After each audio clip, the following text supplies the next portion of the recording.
बच्चों, इससे पहले मैंने आपको जापान की जलवायु के विषय में बताया था, जिसमें जलवायु को कौन कौन से कारक प्रभावित करते हैं।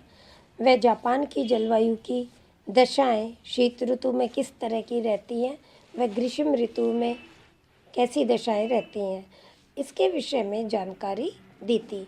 आज मैं उससे आगे आपको जापान के जलवायविक प्रदेश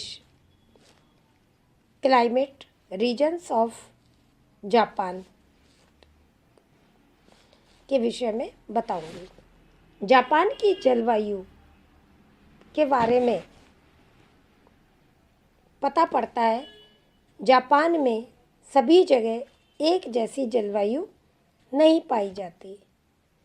अतः जलवायुगत विभिन्नताओं के आधार पर जापान को अनेक जलवायु प्रदेश में हम बांट सकते हैं। डडले स्टैम्प ने जलवायवीय विशेषताओं के आधार पर जापान को प्रमुख रूप से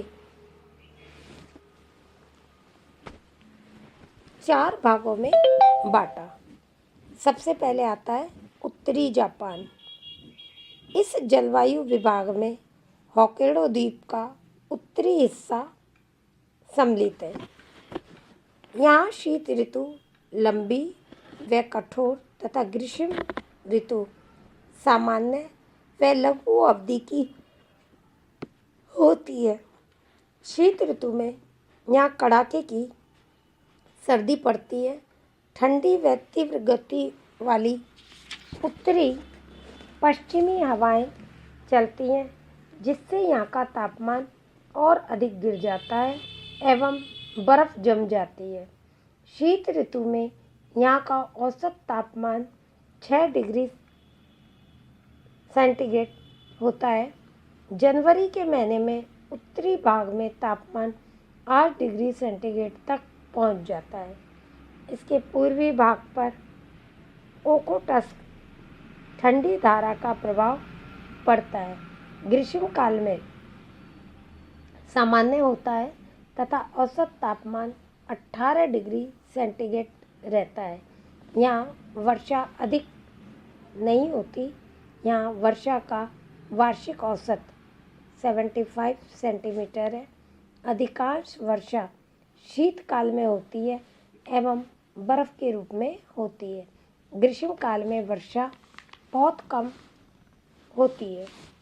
अब आता है पश्चिमी जापान। इस जलवायु विभाग में होक्काइडो द्वीप का दक्षिणी पश्चिमी भाग तथा होन्शु द्वीप का समस्त पश्चिमी भाग शामिल किया गया है। इस प्रदेश की जलवायु मुख्य विशेषताएं हैं कि कठोर सर्दी, सामान्य गर्मी तथा साधारण वर्षा होती है। शीत ऋतु में मध्य एशिया से आने वाली ठंडी हवाएं यहाँ पहुँचती हैं, लेकिन क्यूरोसिवो की गर्म धारा का प्रभाव से यह भाग अधिक ठंडा नहीं हो पाता। इसी कारण शीत ऋतु के पश्चिमी भाग पूर्वी भाग की अपेक्षा अधिक गर्म बना रहता है। शीत ऋतु में यहाँ का औसत तापमान 3 डिग्री सेंटीग्रेड होता है। उत्तरी भाग में दक्षिण भाग की अपेक्षा तापमान न्यून रहता है। उत्तरी भाग में शीत ऋतु में औसत तापमान 0 डिग्री सेल्सियस रहता है। शीत ऋतु से चलने वाली शीत हवाओं द्वारा यहाँ वर्षा होती है। अधिकांश वर्षा शीत ऋतु में होती है। वर्षा हिम के रूप में यहाँ होती है।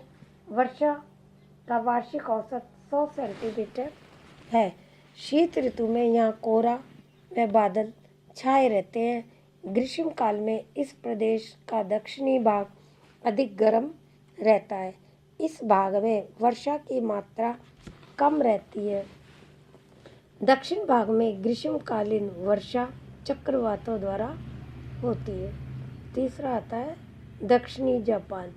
इस जलवायु विभाग में शिकोकू व होन्शु द्वीप का दक्षिणी भाग सम्मिलित है। इस प्रदेश की जलवायु मुख्य विशेषता है शीतकाल में सामान्य सर्दी, कम वर्षा तथा ग्रीष्म काल में भीषण गर्मी, अत्यधिक वर्षा है। शीत ऋतु में यहाँ मामूली सर्दी पड़ती है। जनवरी का औसत तापमान 7 डिग्री सेंटीग्रेड तक पहुँच जाता है। शीत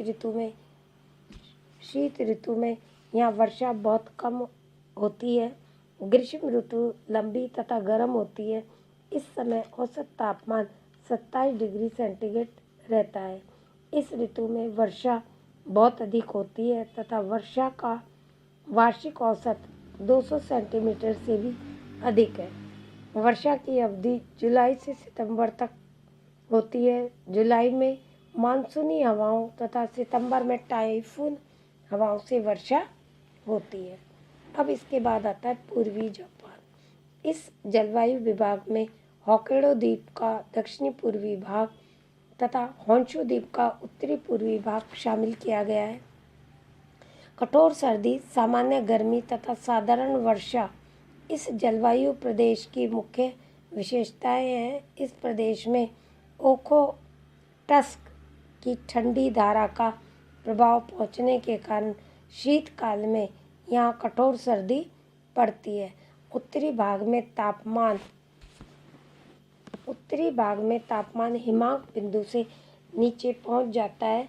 दक्षिणी भाग का औसत तापमान 3 डिग्री सेंटीग्रेड रहता है। ठंडी समुद्री धारा के कारण तटीय भाग समीप घना कोहरा छाया रहता है। ग्रीष्म काल में तापमान 20 डिग्री से 25 डिग्री सेंटीग्रेड तक पहुंच जाता है। वर्षा ग्रीष्म ऋतु में होती है तथा दक्षिणी भाग में अधिक होती है। जलवायु विशेषता के आधार पर एकरमैन ने जापान को 7 जलवायु विभागों में बांटा, जैसे होक्काइडो जापान, सागरीय तटीय क्षेत्र, आंतरिक सागरीय क्षेत्र, दक्षिणी जापान, उत्तरी पूर्वी मध्य पर्वतीय, दक्षिणी पूर्वी होन्शु, उत्तरी पश्चिमी क्यूशू। तो बच्चों, ये आज आपको मैंने जापान की जलवायु प्रदेशों के विषय में जानकारी दी। अब इससे आगे कल के लेक्चर में आपको बताऊंगी। धन्यवाद।